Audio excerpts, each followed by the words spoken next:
Di tengah teriknya matahari kudus, di bawah tatapan sinis para santri yang merasa paling suci, berdirilah seorang pria berpakaian compang-camping bernama Saridin yang dengan tenang menantang logika dunia lewat sebutir kelapa hijau di tangannya. Namun saat kelapa itu terbelah dan seekor ikan hidup meloncat keluar secara ajaib dari dalamnya, seketika itu pula kesombongan para pencemooh runtuh, membuka gerbang bagi sebuah legenda spiritual tentang putra Sunan Muria yang menyembunyikan karomah raksasa di balik jubah kegilaannya. Memulai perjalanan takdirnya sebagai Syekh Jangkung, sang wali pelindung rakyat kecil yang membuktikan bahwa kebenaran sejati tidak selalu tertulis di atas kertas, melainkan berdenyut di dalam kemurnian hati. Sebelum kita menyelami lebih dalam samudra hikmah kehidupan beliau, mari dukung channel ini dengan cara subscribe, like, dan berikan komentar positif Anda agar siar kebaikan ini terus tersebar luas. Pastikan Anda menyimak kisah ini hingga detik terakhir, karena setiap helai perjalanan Mbah Saridin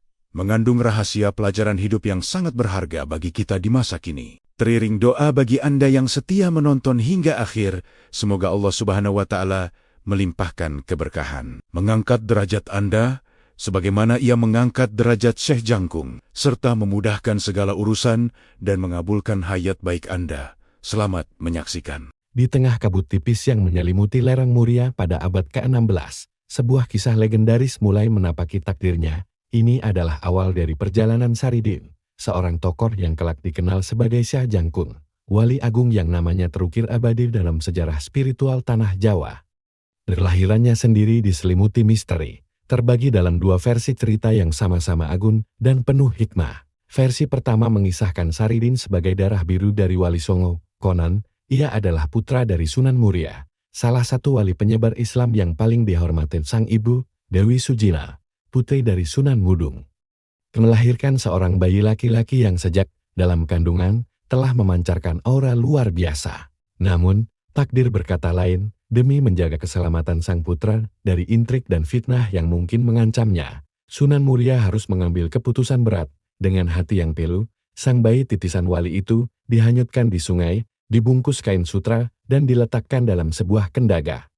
Peti kayu berukir indah, air sungai menjadi saksi bisu penyerahan takdir seorang anak suci ke tangan sang pencipta. Di tempat lain, di desa Kiringa, hiduplah seorang ulama saleh bernama Kyai Ageng Kiringan. Beliau adalah sosok yang dihormati, bijaksana, dan memiliki kedekatan batin dengan alam semesta. Suatu malam, saat keheningan memeluk bumi, Kyai Ageng Kiringan bermimpi. Dalam mimpinya, beliau didatangi oleh Sunan Kalijaga, sang penjaga spiritual tanah Jawa. Sunan Kalijaga berpesan dengan suara yang menggema penuh wibawa, "Wahai Kiringan, esok pagi pergilah ke tepi sungai, kau akan menemukan sebuah anugerah, titipan dari langit, rawatlah ia, didiklah ia. Karena kelak ia akan menjadi payung agung bagi umat."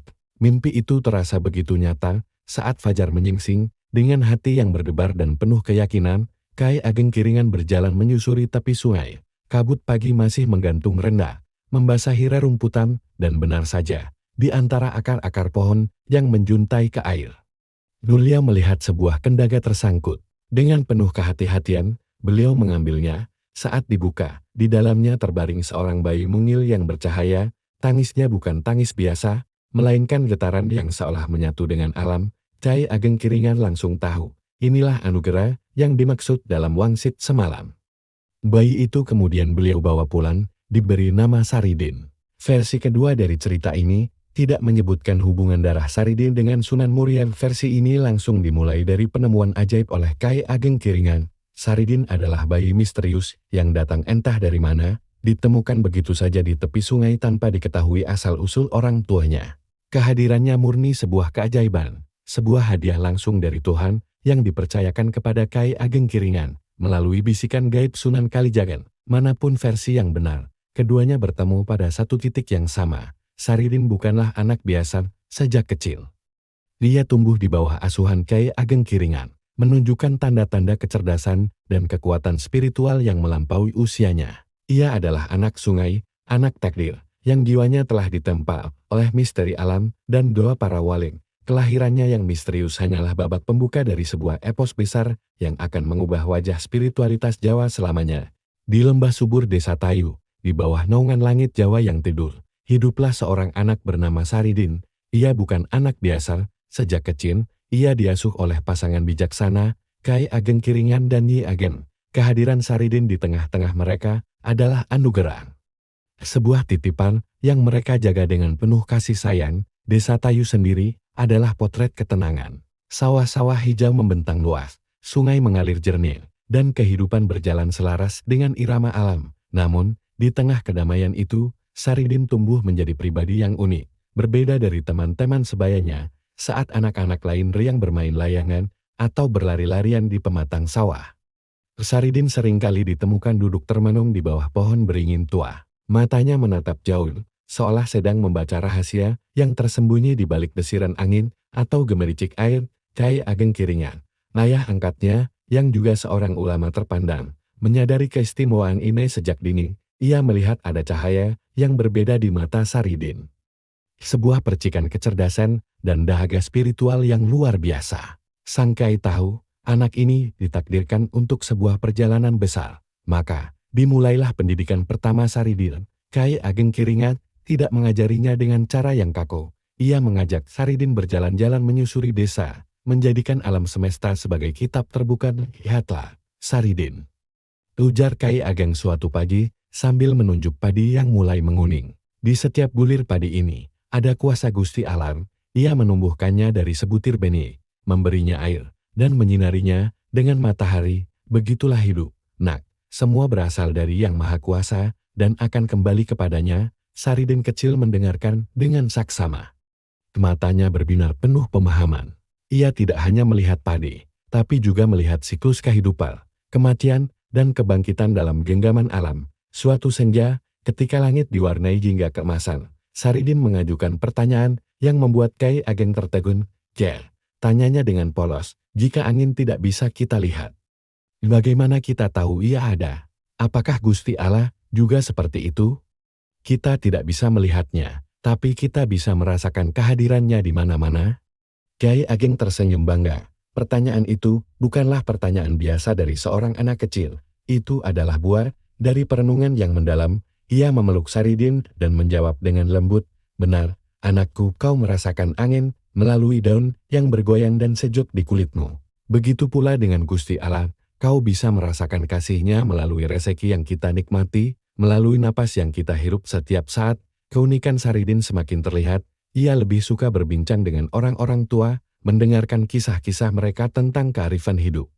Ia bisa menjelaskan makna di balik tembang-tembang macapat yang rumit, atau menafsirkan pertanda alam dengan akurat. Anak-anak lain mungkin menganggapnya aneh, tetapi orang-orang dewasa di desa Tai mulai melihatnya dengan penuh hormat.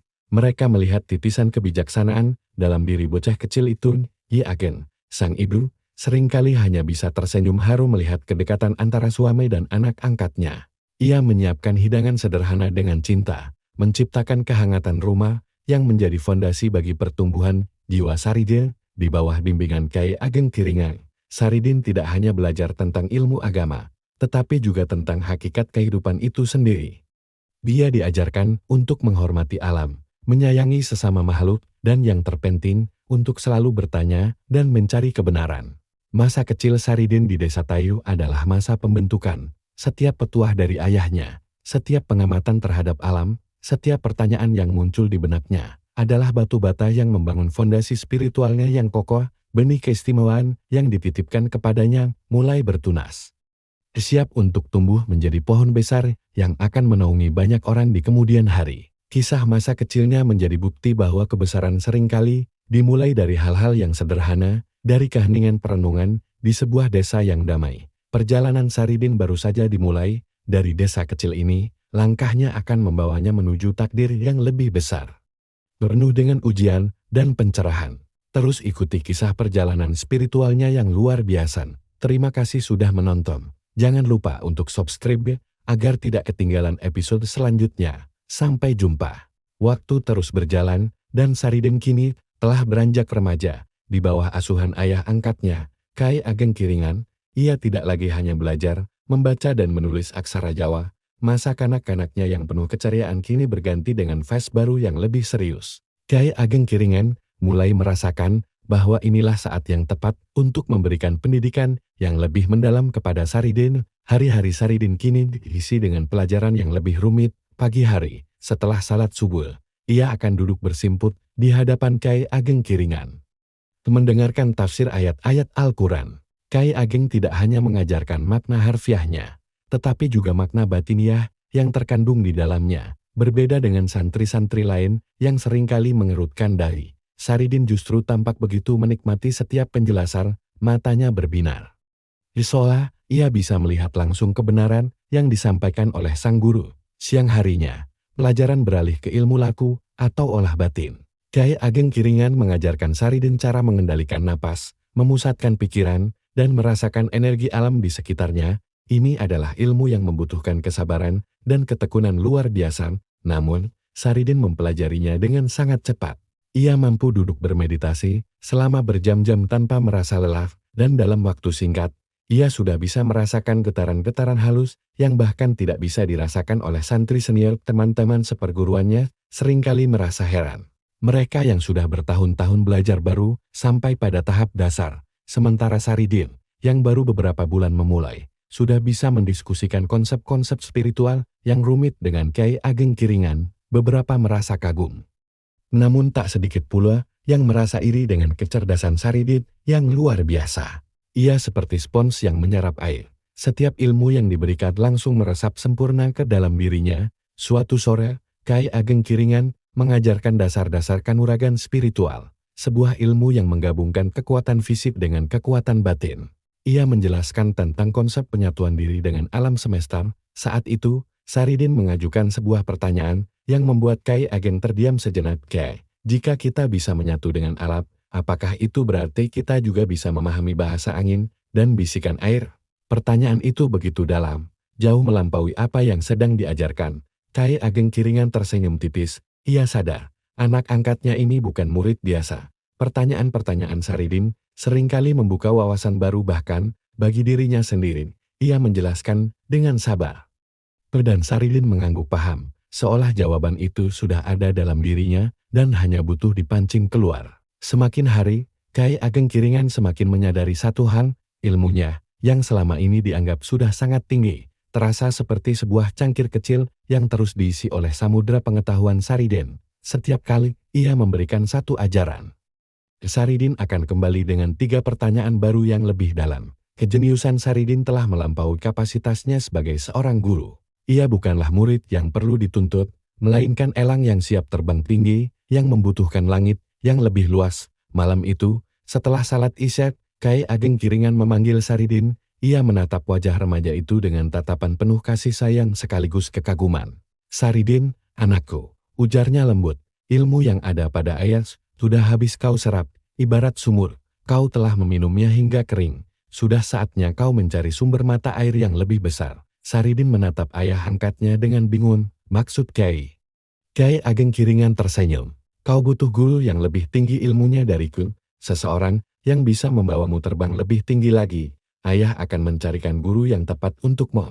Malam itu menandai akhir dari babak pertama pendidikan Saridin di Padepokan Kiringan. Meskipun singkat, masa-masa ini telah membentuk dasar spiritual yang kokoh dalam dirinya.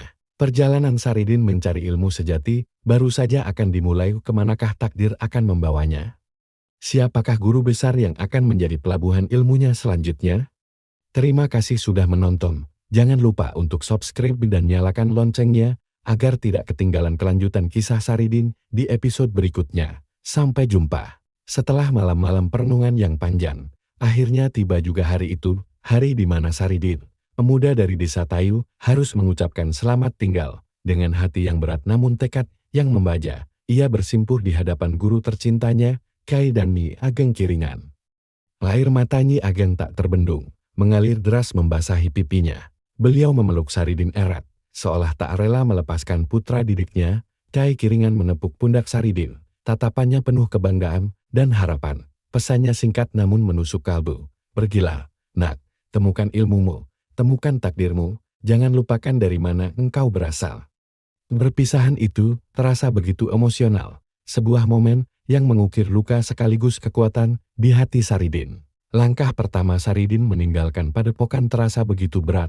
Setiap jengkal tanah yang ia tinggalkan seolah menariknya kembali, namun bayangan Menara Kudus dan wejangan sang guru terus mendorongnya maju. Perjalanan dari Tayu ke Kudus bukanlah sekadar perjalanan fisik, melainkan sebuah perjalanan batin yang mendalam. Ia berjalan seorang diri, melintasi sawah yang menghijau, menyeberangi sungai dengan arus yang deras, dan melewati hutan-hutan jati yang sunyi. Siang hari, terik matahari menjadi temannya, malam hari, gemerlap bintang menjadi atapnya. Dalam kesendirian itu, Saridin terus merenung. Dia memikirkan orang tuanya, guru-gurunya, dan masa depan yang menantinya. Setiap langkah adalah pergulatan antara kerinduan dan cita-cita. Ini adalah pertama kalinya ia merantau, pertama kalinya ia benar-benar sendirian, mengandalkan kekuatan diri dan keyakinan pada Sang Pencipta. Setelah berhari-hari berjalan dari kejauhan, sebuah siluet bangunan yang unik mulai terlihat. Semakin dekat, siluet itu semakin jelas. Jantung Saridin berdebar kencang. Itulah Menara Kudus, sebuah mahakarya arsitektur yang belum pernah ia lihat seumur hidupnya. Menara yang megah itu berdiri kokoh, perpaduan sempurna antara budaya Hindu-Buddha dan Islam. Saridin terpaku, matanya tak berkedip. Ia merasakan getaran spiritual yang luar biasa, seolah menara itu memanggilnya. Kekaguman yang meluap-luap menghapus semua lelah perjalanannya. Disinilah tujuannya, di kota para wali. Di bawah naungan menara suci ini, tanpa sadar, air matanya menetes, bukan karena sedih, tapi karena haru dan takjub. Ia merasa begitu kecil di hadapan keagungan sejarah dan spiritualitas yang terpancar dari kota Kudus. Dengan langkah yang sedikit gemetar, karena rasa hormat, Saridin mencari kediaman Sunan Kudus. Tak butuh waktu lama, ia pun tiba di sebuah kompleks padepokan yang luas dan ramai. Suasana di sini sangat berbeda dengan padepokan Kyai Kiringan yang tenang. Ratusan santri dari berbagai penjuru negeri tampak tekun belajar dan berlatih. Saridin merasa sedikit ciut, namun ia kuatkan hatinya. Ia pun berhasil bertemu dengan sang wali, Jafar Al-Sadiq, yang lebih dikenal sebagai Sunan Kudus. Saat bertatapan dengan Sunan Kudus, Saridin merasakan aura kewibawaan yang luar biasa. Tatapan mata sang Sunan begitu teduh namun tajam, seolah mampu menembus isi hatinya. Saridin bersimpul dan mengutarakan niatnya untuk menjadi santri. Sunan Kudus hanya tersenyum tipis, lalu dengan suara yang tenang namun berwibawa, beliau berkata, "Selamat datang, anak muda. Di sini, ilmu didapat bukan hanya dari kitab, tapi dari kerja keras dan hati yang bersih." Diterimanya Saridin sebagai santri menandai babak baru dalam hidupnya. Ia kini menjadi bagian dari sebuah lingkungan yang jauh lebih besar dan kompetitif. Jika di Taib ia adalah murid terbaik, di sini ia hanyalah satu dari ratusan santri lainnya. Banyak di antara mereka yang memiliki ilmu kanuragan dan pengetahuan agama yang jauh lebih tinggi. Awalnya, Saridin merasa terasing dan sedikit minder. Setiap hari adalah tantangan baru. Dia harus beradaptasi dengan jadwal yang padat, peraturan yang ketat, dan persaingan yang sehat antar santri. Namun, semangatnya tak pernah padam. Tatapan tajam Sunan Kudus dan megahnya Menara Kudus selalu menjadi pengingat akan tujuannya. Perjalanan Saridin yang sesungguhnya baru saja dimulai di kota suci ini, ia akan ditempa menjadi pribadi yang baru. Mengasah ilmu lahir dan batinnya untuk menghadapi takdir besar yang telah menantinya. Kisah Saridin di Kudus akan menjadi legenda yang tak terlupakan. Di tengah semaraknya kehidupan pesantren di bawah asuhan Sunan Kudus, hiduplah seorang santri bernama Saridin. Ia bukan santri biasa, tingkahnya seringkali nyeleneh, pikirannya tajam, dan pemahamannya melampaui teman-temannya. Ia lebih sering merenung, mencari makna di balik setiap ajaran. Sementara santri lain sibuk menghafal kitab, Saridin sibuk menyelami lautan hakikat. Suatu sore yang teduh, Sunan Kudus mengumpulkan semua santrinya di pendopo utama. Suasana hening dan hikmat, sang Sunan, dengan wibawanya yang menenangkan, memandang satu persatu wajah muridnya. Lalu melontarkan sebuah pertanyaan yang sederhana, namun syarat makna. "Anak-anakku," ujar Sunan Kudus, "aku punya satu pertanyaan untuk kalian, jawablah dengan ilmu yang telah kalian pelajari." Pertanyaannya adalah, apakah di setiap air pasti ada ikannya? Para santri mulai berbisik, saling bertukar pandang, beberapa dari mereka tersenyum. Merasa ini pertanyaan yang mudah. Satu persatu, mereka mulai menjawab dengan penuh percaya diri, menggunakan logika syariat yang telah mereka kuasai. Seorang santri senior berdiri dan berkata, "Tentu saja tidak, Kanjeng Sunan.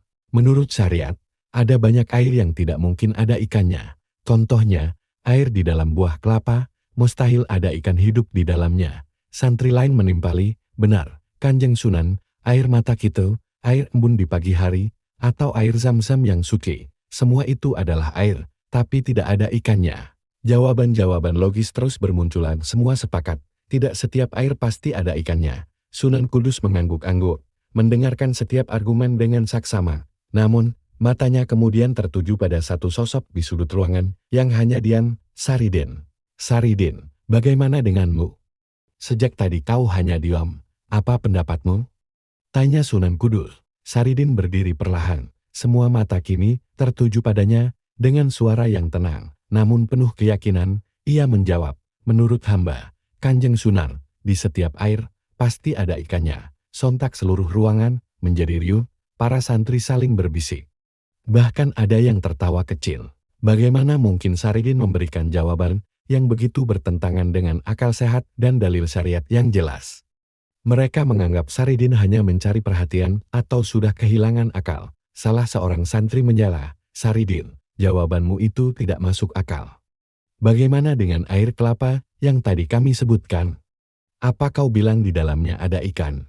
Saridin tersenyum tipis, pandangannya tetap tertuju pada gurunya, benar. Bahkan di dalam air kelapa sekalipun, atas kehendaknya, pasti ada ikannya. Suasana semakin tegang. Sunan Kudus menatap Saridin dengan tajam, mencoba menyelami kedalaman mata muridnya itu.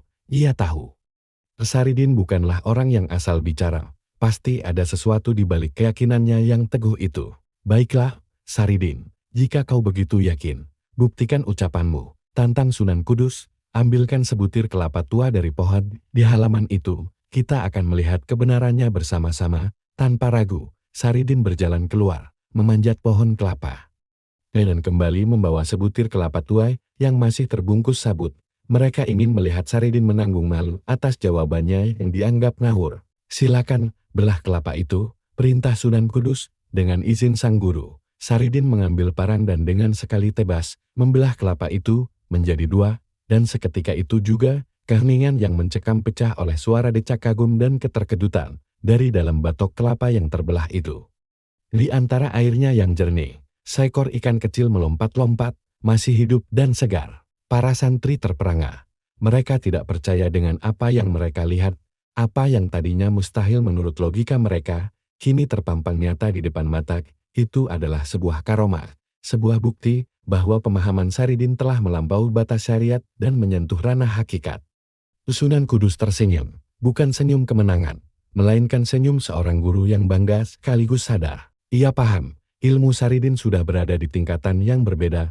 Pesantren ini, dengan segala aturan dan kurikulum syariatnya, mungkin tak lagi cukup untuk menampung keluasan samudra ilmunya. Memaksanya tinggal justru akan membatasinya, sambil menatap Saridi yang tetap tenang di tengah kehebohan. Sunan Kudus bergumam dalam hati, sudah saatnya burung elang ini, aku lepaskan dari sangkarnya, agar ia bisa terbang bebas menjelajahi cakrawala yang lebih luas. Malam itu, Sunan Kudus memanggil Saridin, secara pribadi, sebuah keputusan besar akan diambil. Sebuah keputusan yang akan mengubah jalan hidup Saridin selamanya dan memulai babak baru perjalanannya yang penuh misteri. Di tengah keheningan malam, di dalam ruang pribadinya, Sunan Kudus menatap Saridin dengan tatapan yang sulit diartikan. Suasana hening, hanya suara jangkrik yang sesekali terdengar memecah sunyi. Setelah terdiam sejenak, Sunan Kudus akhirnya membuka suara. Memecah kebisuan di antara guru dan murid itu, Saridin, anakku. Ujar Sunan Kudus dengan suara berat namun lembut. Malam ini, aku memanggilmu bukan untuk menghukummu, sebaliknya, aku ingin mengatakan sesuatu yang penting. Saridin hanya menunduk, tak berani menatap wajah gurunya. Ia masih merasa bersalah atas semua kekacauan yang terjadi di pesantren. Ilmu yang kau miliki, ilmu hakikatmu, ini telah melampaui apa yang bisa kuajarkan di sini. Pesantren ini adalah tempat untuk belajar syariat. Untuk membangun pondasi-pondasimu sudah kuat, bahkan terlalu kuat, hingga bangunan di atasnya tak lagi sanggup menampungmu. Sunan Kudus berhenti sejenak, mengambil napas dalam-dalam di sini. Ilmumu hanya akan menimbulkan kebingungan dan perdebatan di antara para santri lain yang belum sampai pada tingkatanmu. Bukan salah mereka, dan bukan juga salahmu. Hanya saja, wadah ini sudah tak lagi cukup untukmu. Saridin mengangkat wajahnya, terkejut mendengar penuturan sang guru. Karena itu, dengan berat hati, aku harus melepaskanmu dari pesantren ini, lanjut Sunan Kudus. Pergilah, Saridin. Carilah guru yang mampu menyempurnakan ilmumu. Temuilah Kanjeng Sunan Kalijaga. Beliau, guruku, adalah satu-satunya yang bisa membimbingmu lebih jauh dalam perjalanan spiritualmu. Beliau akan menuntunmu memahami kedalaman samudra hakikat yang sebenarnya. Mendengar nama besar Sunan Kalijaga disebut, hati Saridin bergetar. Ada rasa kehilangan karena harus meninggalkan Sunan Kudus, namun ada pula percik harapan baru yang menyala. Malam itu juga, dengan restu dari gurunya, Saridin meninggalkan pesantren Kudus. Perjalanannya kini memiliki tujuan baru yang lebih agung, menemukan Sang Wali Agung, Sunan Kalijaga. Perjalanan mencari Sunan Kalijaga bukanlah hal yang mudah. Berbeda dengan wali lainnya yang memiliki pusat dakwah yang tetap, Sunan Kalijaga dikenal sebagai seorang sufi pengembara. Beliau menyatu dengan rakyat jelata, berpindah dari satu desa ke desa lain, dari satu pasar ke pasar lainnya. Saridin pun memulai pengembaraan spiritualnya. Ia berjalan tanpa lelah, bertanya kepada setiap orang yang ditemuinya, mengikuti jejak dan kisah tentang Sang Wali. Dia menyusuri pesisir utara Jawa, mendaki lereng-lereng gunung, dan menyeberangi sungai-sungai besar. Setiap langkah adalah laku prihatin, setiap desah napas adalah zikir. Dalam perjalanannya, Saridin tidak hanya mencari sosok fisik Sunan Kalijaga, tetapi juga menilami ajaran-ajarannya yang tersirat dalam kehidupan masyarakat. Ia belajar dari para petani tentang kesabaran, dari para nelayan tentang keberanian, dan dari para pedagang tentang kejujuran. Semua itu menjadi bagian dari laku spiritualnya, menampa jiwanya menjadi lebih matang. Setelah berbulan-bulan mencari tanpa hasil, di tengah keputusasaan yang mulai menyelimuti, Saridin tiba di sebuah pantai yang sepi di daerah pesisir Demak. Di sana, ia melihat seorang lelaki tua berpenampilan sangat sederhana, sedang duduk di atas sebuah batu karang sambil memperbaiki jala. Pakaiannya tampak lusuh, kulitnya legam terbakar matahari. Tak ada tanda-tanda kebesaran sama sekali pada dirinya. Merasa lelah, Saridin mendekati lelaki tua itu dan duduk tak jauh darinya. Ia hanya ingin beristirahat sejenak sebelum melanjutkan pencariannya. Lelaki tua itu melirik Saridin sekilas, lalu tersenyum ramah. Jauh sekali perjalananmu, anak muda. Apa yang sedang kau cari hingga sampai ke tempat terpencil ini? Tanyanya dengan suara yang teduh dan menenangkan. Saya sedang mencari seseorang, Kek. Jawab Saridin. Beliau bernama Sunan Kalijaga. Apakah kakek pernah mendengar atau melihatnya? Lelaki tua itu tertawa kecil. Tawa yang terdengar sangat bijaksana. Sunan Kalijaga. Banyak orang yang mencarinya. Tapi, untuk apa kau mencarinya? Saya diutus oleh guru saya, Sunan Kudus, untuk berguru kepada beliau. Jawab Saridin dengan jujur. Lelaki tua itu menghentikan pekerjaannya. Ia menatap Saridin lekat-lekat. Tatapan matanya seolah menembus hingga ke dasar jiwa. Saridin merasakan getaran aneh di dalam hatinya. Tiba-tiba ia sadar. Tatapan ini, aura ini, bukanlah milik orang biasa. Seketika, Saridin bersimpul.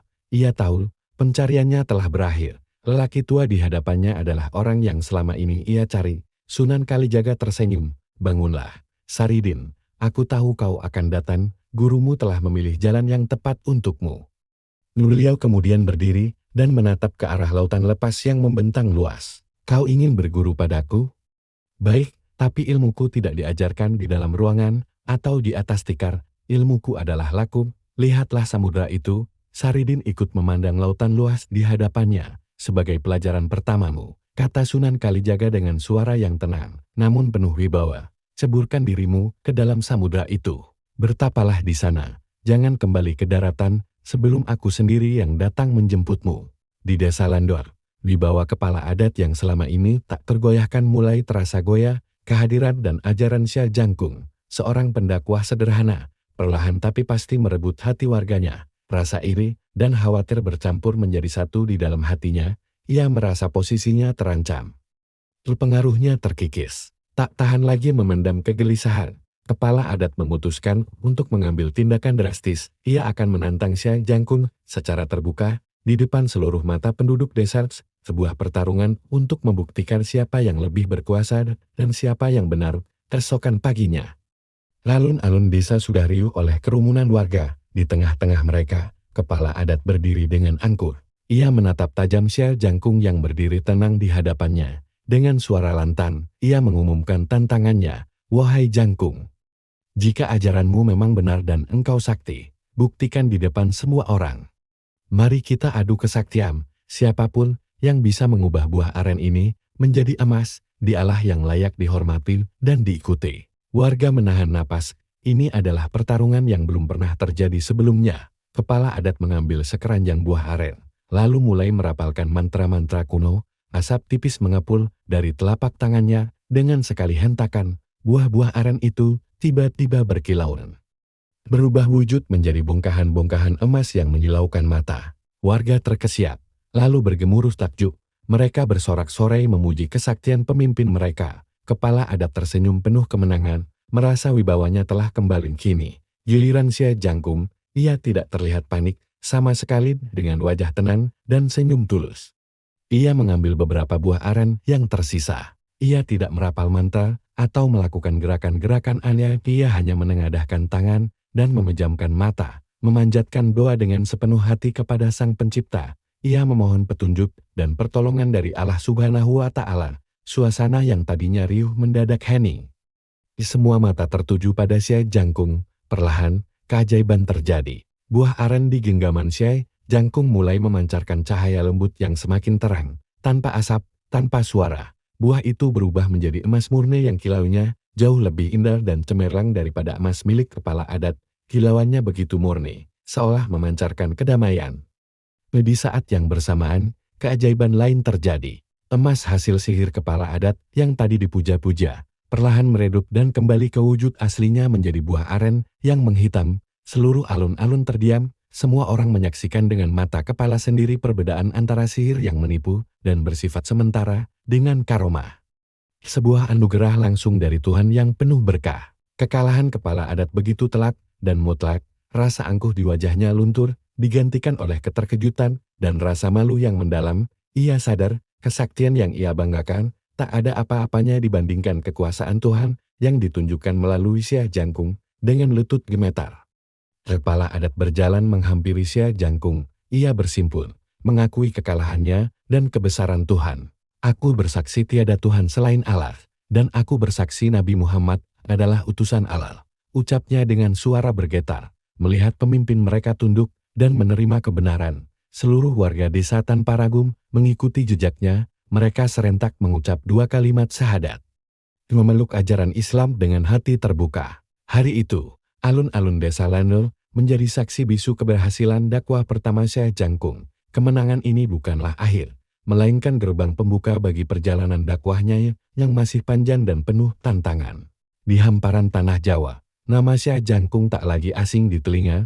Dari desa ke desa, dari pasar ke pasar, kisah kesaktian dan kearifannya mengalir laksana angin, membawa desas-desus tentang seorang wali yang hidup sederhana namun memiliki ilmu linui. Kabar ini terus berembus, melintasi gunung dan lembah, hingga akhirnya sampai ke telinga penguasa agung, Sultan Agung Hanyakrakkusuma di Kerajaan Mataram. Sultan, yang bukan hanya seorang raja perkasa tetapi juga seorang pemimpin spiritual yang mendalam, merasa terusik rasa penasarannya.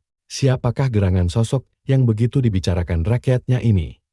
Tanpa menunggu lama, utusan keraton dengan cap kerajaan pun dikirim untuk menjemput Xie Jangkung, memanggilnya menghadap ke pusat kekuasaan. Perjalanan menuju Mataram adalah sebuah pengalaman tersendiri bagi Xie Jangkung. Melewati jalanan yang ramai dan perkampungan yang tertata rapi, ia menyaksikan betapa makmurnya kerajaan di bawah naungan Sultan Agung. Semakin dekat dengan pusat kota, aura kebesaran semakin terasa. Puncak kekagumannya terjadi saat ia melangkahkan kaki melewati gerbang keraton yang megah. Dinding batu bata merah yang kokoh, ukiran kayu jati yang rumit dan penuh makna, serta para prajurit dengan busana kebesaran yang berbaris gagah. Semua memancarkan wibawa sebuah imperium besar. Ia berjalan di atas lantai marmer yang berkilauan, di bawah atap joglo yang menjulang tinggi. Merasakan energi spiritual yang kuat menyelimuti setiap sudut istana. Ini bukan sekadar kediaman seorang raja, ini adalah pusat kosmos Jawa, titik pertemuan antara dunia manusia dan dunia gaib. Di singgasana emasnya, Sultan Agung duduk dengan agung. Wajahnya memancarkan karisma dan ketenangan, sorot matanya tajam namun teduh, seolah mampu menembus lapis demi lapis batin seseorang. Di sekelilingnya, para punggawa dan abdi dalam berdiri dalam diam, menambah sakral suasana pendopo agung. Ketika Syekh Jangkung tiba di hadapannya, suasana hening sejenak. Dua pribadi dengan kekuatan spiritual luar biasa akhirnya bertemu. Sultan Agung menatap Syekh Jangkung dari atas hingga bawah. Mencoba membaca karakter lelaki sederhana yang berdiri di hadapannya. Sementara Syekh Jangkung, dengan sikap hormat, namun tanpa rasa takut, membalas tatapan sang sultan dengan ketenangan yang sama. Terasa ada getaran tak kasat mata di antara keduanya, sebuah pengakuan tanpa kata akan kekuatan masing-masing. Setelah saling sapa dan berbasa-basi sejenak, Sultan Agung langsung mengutarakan maksudnya. Syekh, titah Sultan, dengan suara berat dan berwibawa. Aku mendengar namamu sering disebut oleh rakyatku. Mereka memujimu sebagai orang yang bijaksana dan sakten. Saat ini, seperti yang kau lihat, aku sedang dalam proses membangun sebuah masjid agung sebagai pusat ibadah dan simbol kebesaran iman kita. Sultan Agung kemudian menunjuk ke arah halaman luas di mana pondasi sebuah bangunan megah mulai tampak. Pembangunan ini hampir selesai, namun kami menghadapi satu kendala besar. Kami kekurangan satu saka guru atau tiang utama untuk menyangga atap masjid. Semua yang hadir di ruangan itu tahu, mencari, menebang, dan membawa sebatang kayu jati raksasa yang layak menjadi saka guru membutuhkan waktu berbulan-bulan, bahkan bertahun-tahun. Sultan Agung tersenyum tipis, sorot matanya menyiratkan sebuah ujian. Wahai Syekh Jangkung, jika memang benar engkau memiliki karomah seperti yang diperbincangkan orang, aku memberimu sebuah tugas. Sediakan satu saka guru untuk masjidku ini. Suasana menjadi tegang, para punggawa saling berbisik, menganggap ini adalah tugas yang mustahil. Bagaimana mungkin satu orang bisa menyediakan tiang raksasa dalam waktu singkat? Sultan Agung kemudian menambahkan syarat yang membuat semua orang menahan napas, dan aku ingin tiang itu sudah berada di sini, siap untuk dipasang saat fajar menyingsing esok pagi. Ini bukan lagi ujian, ini adalah sebuah tantangan yang melampaui batas kemampuan manusia biasa. Memberi waktu hanya 1 malam untuk sebuah pekerjaan kolosal. Semua mata kini tertuju pada Syekh Jangkung, menanti reaksinya. Apakah ia akan menolak? Apakah ia akan mengaku kalah? Di luar dugaan semua orang, tak ada raut terkejut atau cemas di wajah Syekh Jangkung. Ia hanya menundukkan kepala sejenak, lalu menatap kembali ke arah Sultan Agung dengan senyum yang tenang dan penuh keyakinan. Dengan suara yang mantap dan jelas, ia menjawab, "Titah Paduka Sultan hamba junjung tinggi insya Allah. Atas izin yang maha kuasa, sebelum mentari terbit esok, saka guru yang Paduka inginkan akan tersedia." Jawaban singkat itu menggema di seluruh ruangan. Meninggalkan keheningan yang syarat akan penantian, ujian pertama dari penguasa Mataram telah diterima. Malam itu akan menjadi saksi, apakah nama besar Syekh Jangkung hanyalah isapan jempol belaka, atau memang sebuah kenyataan yang akan mengubah sejarah pembangunan Masjid Agung Mataram. Malam semakin larut di lokasi pembangunan Masjid Agung, udara dingin menusuk tulang, namun para pekerja masih sibuk di bawah sorotan obor. Di antara mereka Syekh Jangkung berdiri dengan tenang. Dia baru saja diberi tugas yang mustahil oleh Sultan Agung, membuat satu tiang utama atau saka guru hanya dalam 1 malam. Beberapa punggawa yang melihatnya hanya bisa berbisik dan tersenyum meremehkan. Mana mungkin satu tiang kokoh bisa dibuat secepat itu, apalagi oleh seseorang yang mereka anggap hanya orang biasa. Mengabaikan cemoohan itu, Syekh Jangkung justru berjalan mendekati para pekerja. Dengan suara lembut namun tegas, ia berkata, "Saudara-saudaraku, tolong kumpulkan semua sisa potongan kayu dan serpihan yang tidak terpakai. Kumpulkan semua tatal itu." Di tengah pelataran ini, para pekerja saling pandang, bingung untuk apa mengumpulkan sampah kayu. Namun, karena perintah itu datang dari seseorang yang ditunjuk langsung oleh Sultan, mereka pun menurut. Tak lama, tumpukan serpihan kayu menggunung di tengah area pembangunan. Bentuknya tak beraturan, terdiri dari berbagai jenis dan ukuran kayu sisa. Setelah tumpukan itu cukup tinggi, Syekh Jangkung meminta semua orang untuk mundur. Ia lalu duduk bersila di hadapan gunungan tatal itu. Dengan memejamkan mata, ia mulai larut dalam doa yang khusyuk. Bibirnya bergerak tanpa suara, memanjatkan permohonan kepada Sang Pencipta. Suasana menjadi hening seketika, hanya suara desau angin malam dan gemertak api obor yang terdengar. Para punggawa dan pekerja yang tadinya meremehkan, kini menahan napas. Mereka merasakan ada sesuatu yang luar biasa akan terjadi, dan keajaiban pun dimulai. Tumpukan tatal itu perlahan mulai bergerak. Awalnya hanya getaran kecil, lalu serpihan-serpihan kayu itu seolah hidup. melayang dan menari di udara. Cahaya lembut keemasan memancar dari tumpukan itu, menyilaukan mata siapapun yang memandangnya. Dengan irama yang teratur, ribuan serpihan kayu itu mulai menyatu, memadat, dan membentuk sebuah pilar raksasa. Proses itu berlangsung cepat. Seolah ada tangan tak terlihat yang sedang merangkainya dengan presisi sempurna. Tatan yang tadinya tak berguna, kini menyatu menjadi satu kesatuan yang utuh, membentuk sebuah tiang yang lurus, kokoh, dan memiliki corak yang luar biasa indah. Saat fajar mulai menyingsing, keajaiban itu telah selesai. Di tengah pelataran berdiri sebuah tiang guru yang megah, seolah telah ada di sana selama ratusan tahun. Tepat pada saat itu, Sultan Agung tiba di lokasi untuk memeriksa kemajuan pembangunan. Langkahnya terhenti, matanya terpaku pada tiang baru yang belum pernah ia lihat sebelumnya. Ia mendekat, menyentuh permukaannya yang halus namun kuat. Coraknya unik, terbentuk dari ribuan sambungan kayu yang menyatu tanpa celah sedikit pun. Tiang apa ini? Siapa yang membuatnya? Tanya Sultan dengan nada takjub. Seorang punggawa maju dan dengan gemetar menceritakan semua kejadian ajaib yang mereka saksikan semalam. Sultan Agung mendengarkan dengan saksama, kekagumannya semakin besar. Untuk menguji kekuatannya, ia memerintahkan beberapa prajurit terkuat untuk mencoba menggoyangkan atau merusak tiang itu. Namun, semua usaha mereka sia-sia. Tiang itu berdiri kokoh laksana gunung, tak bergeming sedikit pun. Sultan Agung akhirnya tersenyum penuh keyakinan. Ia sadar, ini bukanlah karya manusia biasa, melainkan sebuah karomah, sebuah bukti kekuasaan Tuhan yang dititipkan melalui hamba pilihannya. Menghadap Syekh Jangkung yang masih berdiri tenang, Sultan Agung berkata dengan suara penuh hormat, "Syekh, aku mengakui kekuasaan Allah yang ada padamu.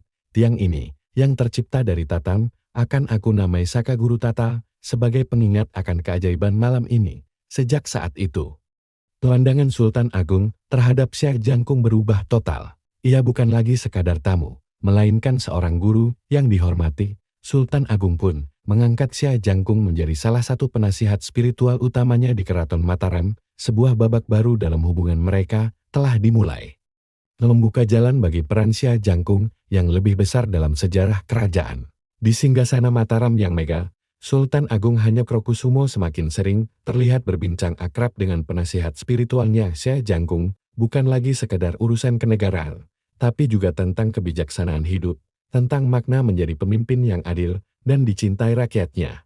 Kedekatan ini memancarkan aura ketenangan di seluruh keraton, namun di sudut lain, ada hati yang mulai terbakar api cemburu. Dialah patih kerajaan, seorang punggawa senior yang merasa posisinya mulai terancam dulu. Setiap keputusan besar Sultan selalu melalui pertimbangannya kini.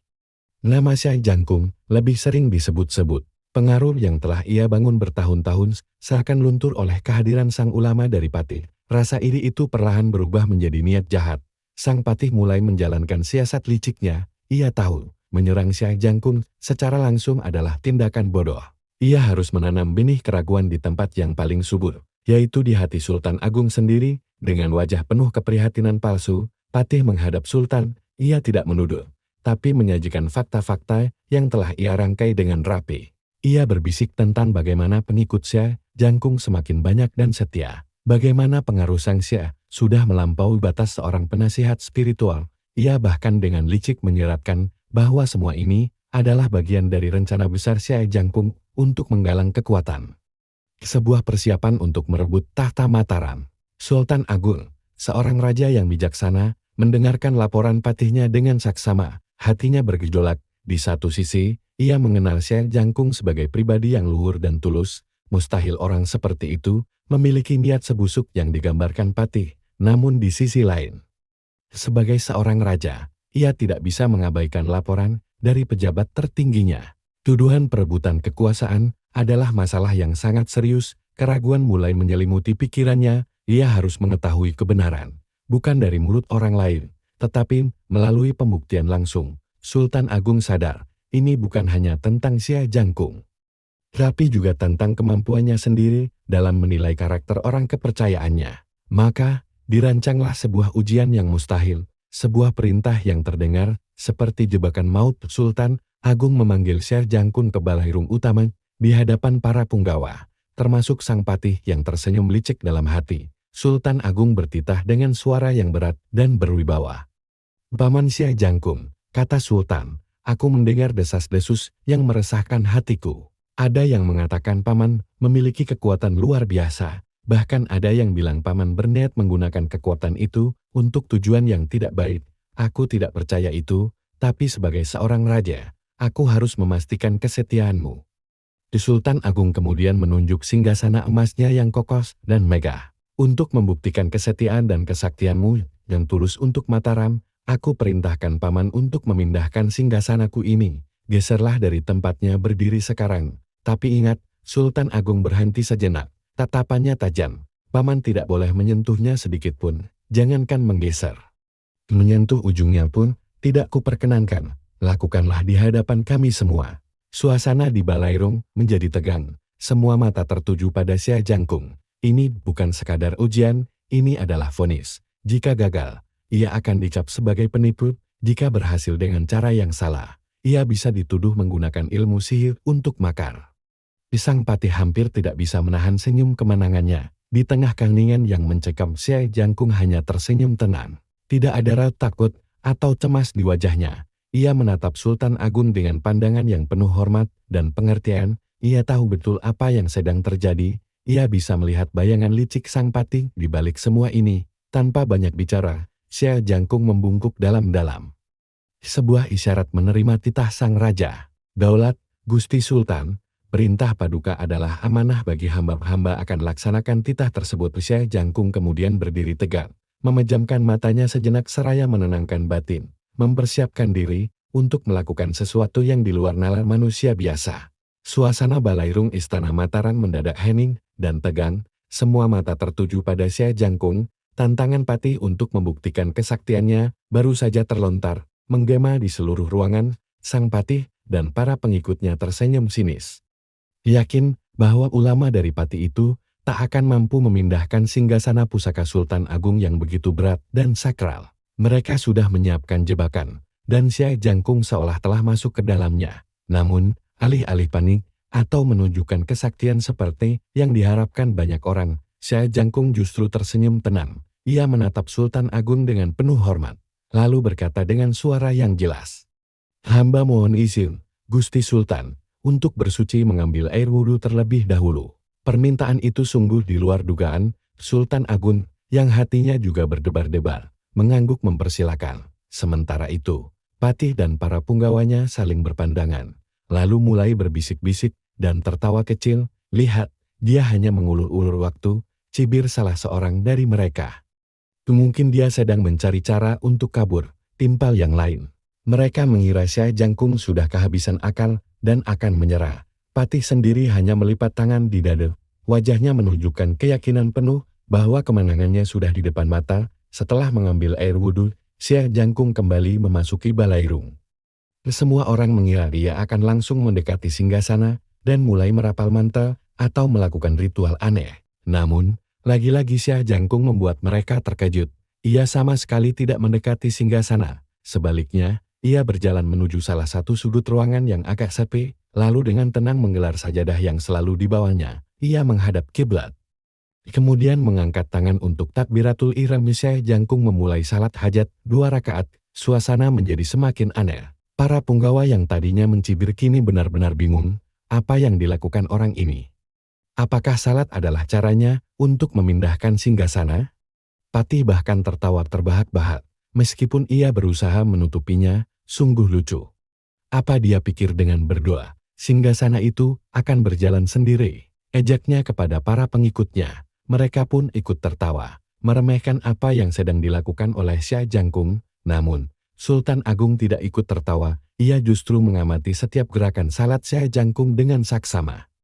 Ada sesuatu dalam kehusukan sang ulama yang membuat hati Sultan bergetar. Ia bisa merasakan aura ketenangan dan kepasrahan total yang begitu kuat memancar dari sosok di sudut ruangan itu. Xia Jangkung melanjutkan salatnya, tak terpengaruh sama sekali oleh bisikan dan tawa cemoohan di sekelilingnya. Dunianya seolah hanya ada dirinya dan sang pencipta. Setiap gerakan rukuk dan sujudnya dilakukan dengan penuh ketundukan. Setiap lantunan doa yang terucap dari bibirnya begitu lirih, namun terasa memiliki kekuatan yang luar biasa di dalam sujudnya yang panjang. Ia memohon pertolongan kepada Allah, menyerahkan segala urusan hanya kepadanya.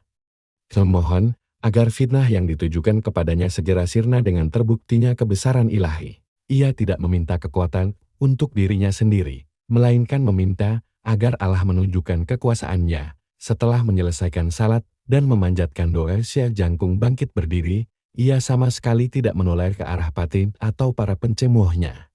Pandangannya lurus tertuju ke arah singgasana emas yang megah di tengah ruangan. Tanpa mengucapkan sepatah kata pun, tanpa merapal mantra apapun, Syekh Jangkung hanya mengangkat tangan kanannya dan menunjuk lurus ke arah singgasana dengan jari telunjuknya. Jari itu diam, menunjuk dengan mantap. Hening, 1 detik, 2 detik, 3 detik, tidak terjadi apa-apa. Tawa sinis Patih nyaris meledak. Namun, tepat saat itu, sebuah keajaiban yang tak akan pernah dilupakan oleh siapapun yang hadir di balairung itu terjadi. Tiba-tiba, lantai di sekitar singgasana bergetar pelan, getaran itu semakin kuat, dan terdengar suara berderit seolah kayu dan logam saling bergesekan. Lalu, di depan mata semua orang, singgasana pusaka yang begitu berat itu, yang konon membutuhkan puluhan orang untuk mengangkatnya, mulai bergerak. Perlahan, namun pasti, singgasana itu bergeser dari tempatnya semula, seolah ditarik oleh kekuatan tak kasat mata. Semua tawa dan cemohan seketika lenyap, digantikan oleh napas yang tertahan dan mata yang terbelalak tak percaya. Para punggawa yang tadi mencibir kini pucat pase, mulut mereka ternganga, tak mampu mengeluarkan suara sedikit pun. Patih, yang tadinya berdiri dengan angkuh, kini wajahnya seputih kapas, matanya menatap nanar ke arah singgasana yang terus bergeser dengan sendirinya.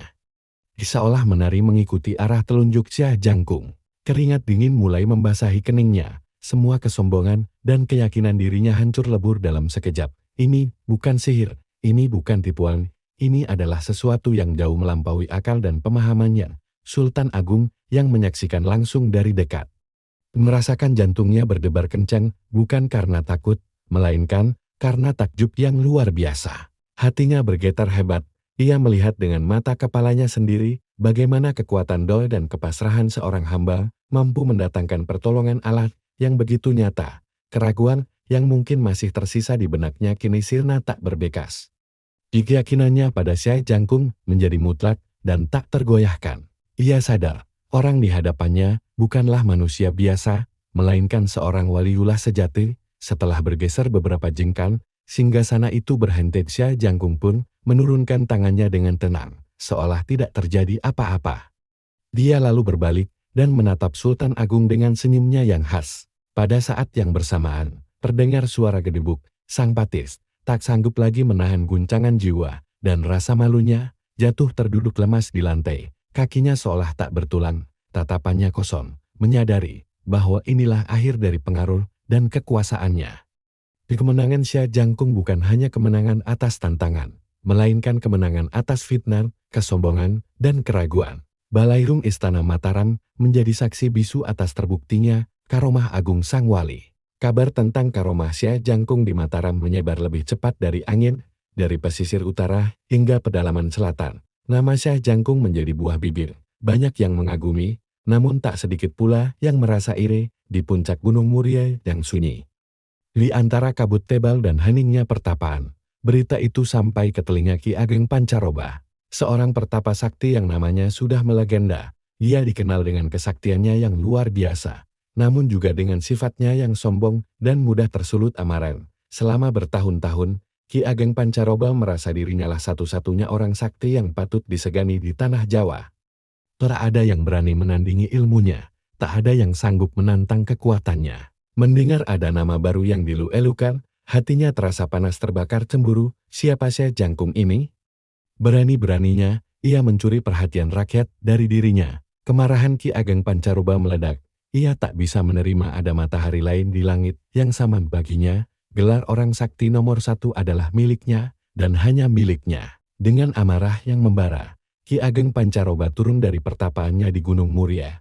Langkahnya mantap, tujuannya hanya satu. Mataram, ia akan membuktikan kepada semua orang bahwa Syekh Jangkung hanyalah seorang penipu yang menjual nama besar untuk keuntungan pribadi. Ia akan mempermalukannya di hadapan Sultan Agung dan seluruh rakyat Mataram. Perjalanan jauh tak terasa melelahkan.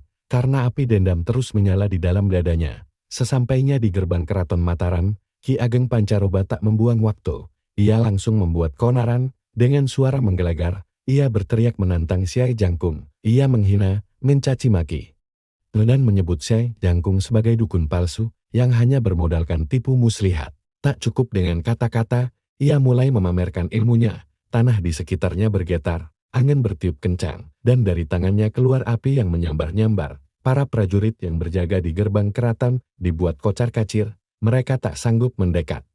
Apalagi menghentikan amukan Ki Ageng Pancaroba. Suasana di alun-alun menjadi mencekam. Rakyat yang kebetulan berada di sana lari ketakutan. Keributan besar ini sampai ke telinga Sultan Agung di dalam istana. Sang Sultan murka melihat ada orang yang berani membuat kekacauan di jantung pemerintahannya. Ia segera memerintahkan para senopati perang untuk menyiapkan prajurit-prajurit terbaik. Pasukan khusus Mataram siap untuk meringkus pengacau sombong itu. Namun, sebelum perintah itu dijalankan, Syai Jangkung yang sedari tadi berada di samping Sultan, angkat bicara dengan tenang. "Ampun, Gusti Sultan, izinkan hamba yang menemuinya. Ini adalah urusan pribadi antara hamba dengannya." Tidak pantas prajurit Mataram yang gagah perkasa dikerahkan hanya untuk meladeni amarah satu orang. Sultan Agung menatap Syai Jangkung dengan cemas. Beliau tahu kesaktian Ki Ageng Pancaroba bukanlah isapan jempol belakang. Namun, melihat ketenangan dan keyakinan di wajah Syai Jangkung, Sultan Agung pun luluh. Dengan berat hati, ia mengizinkan. Syai Jangkung kemudian bangkit dari duduknya. Dengan langkah yang mantap dan wajah yang damai, ia berjalan meninggalkan singgasana Sultan, menuju gerbang keraton yang riuh oleh amukan Ki Ageng Pancaroba. Di luar, Ki Ageng Pancaroba masih terus berkoar-koar, meluapkan semua kemarahannya. Langit di atas alun-alun seakan ikut menggelap, mencerminkan suasana hatinya. Tiba-tiba, gerbang utama keraton perlahan terbuka, dari baliknya, muncul sesosok pria berjubah sederhana, berjalan dengan tenang seolah tak terpengaruh oleh kekacauan di sekelilingnya. Itulah Syai Jangkung. Ki Ageng Pancaroba langsung menghentikan teriakannya. Matanya menatap tajam pada sosok yang baru saja keluar. Api amarah di matanya berkobar semakin besar saat ia melihat lawannya begitu tenang. Di tengah alun-alun yang porak-poranda, kedua orang sakti itu ini berdiri berhadapan, yang satu dipenuhi amarah dan kesombongan.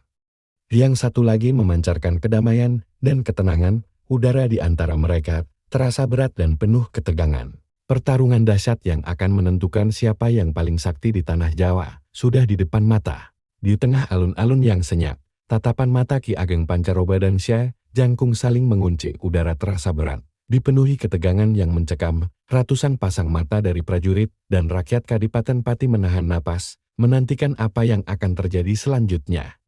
Inilah puncak perseteruan, pembuktian siapa yang paling sakti mandraguna. Ki Ageng Pancaroba, dengan senyum meremehkan, memutuskan untuk memulai pertarungan ini dengan pertunjukan kekuatan yang akan mengguncang iman siapapun yang menyaksikannya.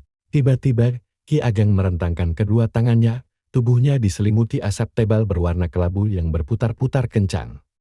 Dari dalam kepulan asap itu, terdengar suara geraman randa yang membuat bulu kuduk berdiri. Perlahan, wujud manusia Ki Ageng mulai berubah, otot-ototnya membesar. Tubuhnya ditumbuhi bulu lebat berwarna putih bersih dengan belang hitam pekat. Wajahnya memanjang, taring-taring tajam mencuat dari rahangnya yang perkasa dalam sekejap mata di hadapan semua orang. Ki Ageng Pancaroba telah menjelma menjadi seekor harimau putih raksasa yang ukurannya sebesar kerbau dewasa. Auman dahsyat memecah keheningan, suaranya begitu menggelegar hingga tanah seakan bergetar. Para prajurit yang tadinya gagah berani kini mundur beberapa langkah dengan wajah pucat pasi. Rakyat jelata menjerit ketakutan, sebagian bersembunyi di balik punggung orang lain. Harimau putih raksasa itu mengitari arena dengan langkah angkuh, matanya yang menyala-nyala menatap tajam ke arah Syai Jangkung, seolah siap menerkam kapan saja. Ki Ageng, dalam wujud hewan buasnya, ingin menunjukkan bahwa kekuatannya adalah kekuatan alam yang liar dan tak terkalahkan. Namun, di tengah kepanikan massal itu, Syai Jangkung tetap berdiri tenang di tempatnya. Tak ada sedikit pun raut takut di wajahnya. Ia hanya menatap harimau raksasa itu dengan pandangan yang teduh, seolah sedang melihat seekor anak kucing. Semua orang menunggu, mengira Syai Jangkung akan berubah wujud menjadi naga, garuda, atau makhluk perkasa lainnya. untuk menandingi kekuatan Ki Ageng. Tapi, dugaan mereka salah besar. Dengan gerakan yang sangat santai, Xia Jangkung membungkuk dan mengambil sebatang lidi aren yang jatuh di tanah. Lidi yang kering dan rapuh itu terlihat begitu kontras dengan sosok harimau raksasa yang buas. Apa yang akan ia lakukan dengan sebatang lidi? Itulah pertanyaan di benak semua orang. Xia Jangkung kemudian berjalan perlahan mendekati harimau jelmaan Ki Ageng Pancaroba. Sang harimau menggeram, memamerkan taringnya yang mengerikan, siap menyambut lawannya dengan cakaran maut. Saat jarak mereka hanya tinggal beberapa langkah, Xia Jangkung mengayunkan lidi itu dengan lembut, menyentuh punggung sang harimau. Bukan serangan, bukan pula mantra. Gerakannya lebih mirip seorang gembala yang sedang mengarahkan ternaknya. SSST, ayo, jalan yang benar. Ucap Xia Jangkung dengan suara pelan, seolah berbicara pada hewan peliharaan. Ajaib. Harimau putih raksasa yang tadinya buas dan mengintimidasi itu tiba-tiba terdiam. Geramannya berhenti, matanya yang menyala-nyala kini meredup, menatap Xia Jangkung dengan tatapan patut. Xia Jangkung kembali menyentuhkan lidi itu ke sisi tubuh harimau, mengarahkannya untuk berjalan melingkar. Dan sang harimau pun menurut. Ia berjalan mengikuti arah lidi itu dengan jinak. Ekornya yang besar bergerak pelan. Pemandangan itu begitu surreal. Harimau raksasa jelmaan seorang pendekar sakti kini tak lebih dari seekor kerbau yang sedang digiring oleh penggembalanya menggunakan sebatang lidi. Sorak-sorai kekaguman mulai terdengar dari kerumunan, menggantikan jerit ketakutan. Mereka menyaksikan sesuatu yang di luar nalar, kekuatan kasar, dan wujud mengerikan ternyata tak berdaya di hadapan ketenangan dan kearifan di dalam wujud harimaunya. Ki Ageng Pancaroba merasakan amarah dan malu yang luar biasa. Ilmu andalannya yang selalu membuatnya ditakuti kini menjadi bahan tontonan dan ejekan. Ia merasa dipermalukan di depan seluruh rakyat Pati. Dengan geraman frustrasi, ia kembali mengubah wujudnya. Asap tebal kembali menyelimuti tubuh harimau itu, dan dalam sekejap, Ki Ageng Pancaroba kembali berdiri dalam wujud manusianya, wajahnya merah pada menahan murka, napasnya memburu. Cukup main-mainnya, Jangkung.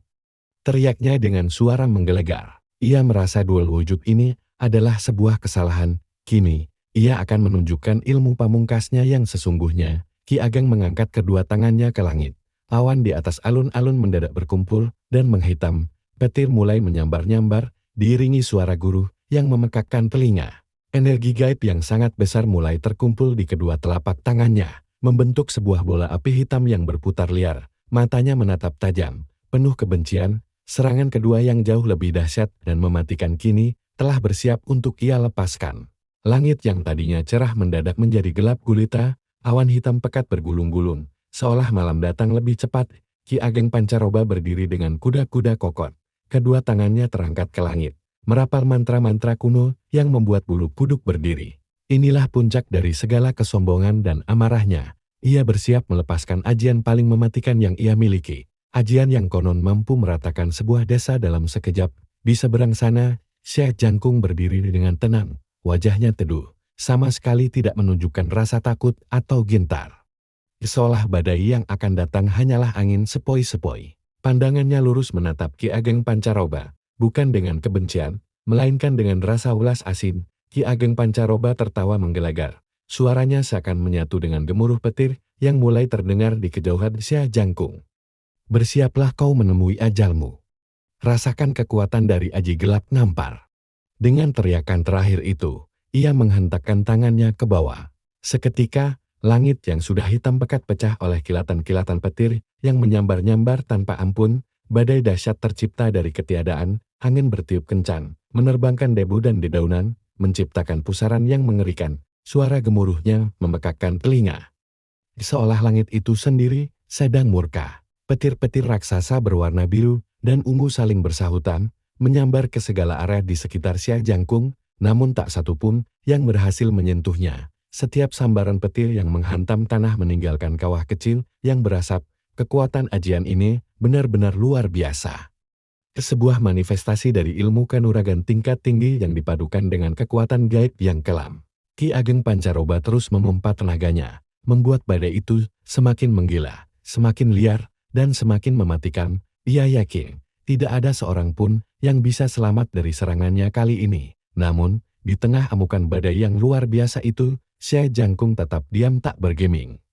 Jubahnya berkibar-kibar ditiup angin kencang, tapi kedua kakinya seolah terpaku di bumi. Ia menatap pusat badai dengan mata batinnya, mencari sumber kekuatan dari ajian lawannya. Ia melihat betapa besar energi yang dikerahkan, betapa besar pula kesombongan yang menyelimuti hati Ki Ageng Pancaroba. Tanpa mengubah ekspresi tenangnya, Syekh Jangkung perlahan-lahan membungkuk, bukan untuk bersujud atau menghindar, melainkan untuk melakukan sesuatu yang sangat sederhana. Sesuatu yang sama sekali tidak terduga. Dengan gerakan yang santai, ia melepas salah satu trompa dari kakinya. Trompa itu terbuat dari kayu biasa, tampak sudah usang dan lapuk dimakan zaman. Sebuah alas kaki sederhana milik seorang pengembara, Ki Ageng Pancaroba, yang melihat itu dari kejauhan sempat tertegun. Apa yang akan dilakukan lawannya dengan sandal butut itu? Apakah ia sudah menyerah dan pasrah pada takdir? Tawa sinis kembali keluar dari mulutnya. Hanya itu yang bisa kau lakukan, Syekh. Menghadapi aji gelap namparku dengan sepotong kayu lapuk. Syekh Jangkung tidak menjawab. Ia hanya tersenyum tipis dengan keyakinan penuh kepada Sang Maha Kuasa. Ia mengangkat terompah kayu itu ke tinggi dada lalu dengan sebuah lemparan yang tampak ringan, namun penuh dengan kekuatan batin yang luar biasa. Dia melemparkan terompah itu tepat ke jantung pusaran badai. Sesuatu yang ajaib pun terjadi. Terompah kayu itu, benda yang seharusnya hancur lebur diterpa badai, justru terbang lurus dan stabil, seolah memiliki kehendaknya sendiri. Saat terompah itu mencapai pusat badai, ia mulai bersinar dengan cahaya keemasan yang lembut namun sangat terang. Cahaya itu seolah menjadi magnet. Seluruh petir yang menyambar-nyambar liar, semua energi gelap yang membentuk badai, seolah tersedot, tertarik masuk ke dalam terompah kayu itu. Satu persatu petir terserap, kemudian puluhan, lalu ratusan, gemuruh yang tadi memekakkan telinga perlahan mereda. Angin kencang yang tadinya mengamuk berangsur-angsur menjadi tenang. Awan hitam pekat yang menyelimuti langit mulai menipis, tersibak oleh cahaya keemasan dari terompah ajaib itu. Langit yang tadinya segelap malam, perlahan-lahan kembali cerah. Sinar matahari kembali menembus awan, menyinari medan pertarungan. Ki Ageng Pancaroba terbelalak tak percaya. Mulutnya ternganga, matanya membelalak melihat pemandangan yang mustahil di hadapannya. Ajian pamungkasnya, kebanggaan ilmunya, aji gelap nyampar, dilumpuhkan, diserap habis oleh sebuah terompah kayu. Seluruh tenaga dalamnya yang ia kerahkan untuk menciptakan badai itu seolah terkuras sia-sia. Ia merasa kosong, lemas, dan tak berdaya setelah semua energi badai terserap sempurna. Terompah kayu itu kehilangan cahayanya. Ia jatuh ke tanah dengan suara pluk yang ringan, kembali menjadi sepotong kayu usang, seolah tidak pernah terjadi apa-apa. Langit kini telah sepenuhnya cerah, seolah badai dahsyat itu hanyalah sebuah mimpi buruk. Ki Ageng Pancaroba yang tenaganya telah terkuras habis. Akhirnya tak mampu lagi menopang tubuhnya, lututnya gemetar hebat, lalu ia jatuh bersimpul di atas tanah yang basah. Nafasnya terengah-engah, bukan hanya karena lelah, tetapi juga karena guncangan batin yang luar biasa. Ilmunya telah dikalahkan, harga dirinya telah hancur, dan yang lebih menyakitkan, ia dikalahkan bukan dengan adu kekuatan yang seimbang, melainkan dengan cara yang begitu sederhana, yang membuatnya merasa begitu kecil dan tak berarti. Ia menatap Syekh Jangkung yang berjalan perlahan menghampirinya dan mengambil kembali terompahnya. Tidak ada ekspresi kemenangan di wajah Syekh Jangkung, hanya ketenangan yang abadi di hadapan kearifan dan kekuatan batin yang begitu besar. Ki Ageng Pancaroba akhirnya menyadari kesombongannya. Dengan kepala tertunduk dalam-dalam, menahan rasa malu dan kekalahan yang mendalam, ia berkata dengan suara bergetar, "Ampun Syekh, hamba mengaku kalah. Ilmu Tuan jauh berada di atas ilmu hamba. Mulai hari ini, hamba tunduk pada Tuan."